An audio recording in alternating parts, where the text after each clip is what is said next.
Bobby Rush, a Louisiana native who lived for decades in Chicago, earned the title King of the Chitlin Circuit after relocating to Jackson in the early 1980s. Rush's distinctive folk-funk style, featured on his recordings for the Jackson-based La Jam label and others, bridged the blues he heard as a youth and modern soul music.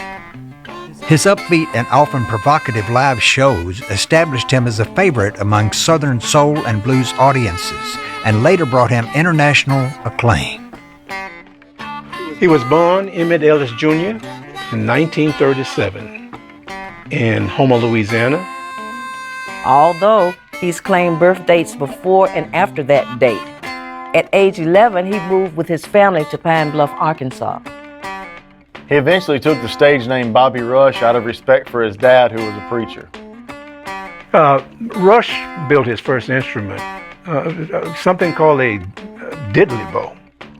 And by his teens was donning a fake mustache and playing at local juke joints on the road with blues men including Elmore James, Boyd Gilmore, and John Big Moose Walker. After moving to Chicago in the 1950s, he worked with Earl Hooker, Luther Allison, and Freddie King. Rush, who played guitar, bass, and harmonica, developed a lively and sometimes risque stage act that blended music, dance, and comedy. His musical approach, which later he coined folk-funk, married various contemporary sounds with lyrical themes that often borrowed from African-American folklore and traditional blues. He gained a reputation for being a real shrewd businessman. Some nights he worked multiple shows.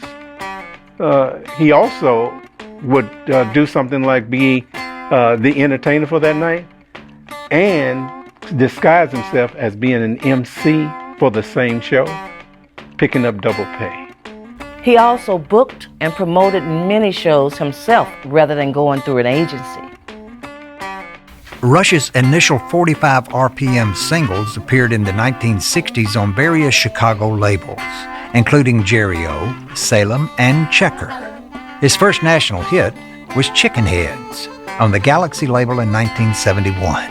Jewel, ABC, Warner Brothers, and London also released Rush 45s, and his first LP appeared on Philadelphia International. In 1982, he began recording for La Jam, a Jackson label owned by Como native James Bennett, who recorded blues, gospel, and R&B acts for his J&B, Traction, Rettas, MT, Big Five, and T labels. Rush eventually moved from Illinois to Jackson in order to be closer to his largely Southern fan base. He scored a hit with a tune called Sue on La Jam and maintained a strong following on the Southern Soul circuit during the following decades with his tireless rounds of performances and further hits on La Jam, Urgent, and the Jackson-based Waldoxy label, including What's Good for the Goose is Good for the Gander Too, Henpecked, I Ain't Studying You, Hoochie Man, Booger Bear, A Man Can Give It But He Can't Take It, and You Know What to Do. In the 1990s, Rush began to cross over to white audiences, and in 2003 his dynamic stage show was captured in Richard Pierce's documentary, The Road to Memphis, part of the PBS series Martin Scorsese Presents the Blues. The same year, Rush formed his own Deep Rush label, on which he released special projects including a DVD, Live at Ground Zero, and an acoustic album, Raw. A recipient of multiple blues awards, Rush was inducted into the Blues Hall of Fame in 2006. He won a Grammy in 2017 for Best Traditional Blues Album for Porcupine Meat. Looking to continue your exploration of the Mississippi Blues Trail? Head less than a mile south to the Ishman-Bracey marker, or head 2 miles east to the Subway Lounge marker. Then head another half mile east to the Scott Radio Service Company marker.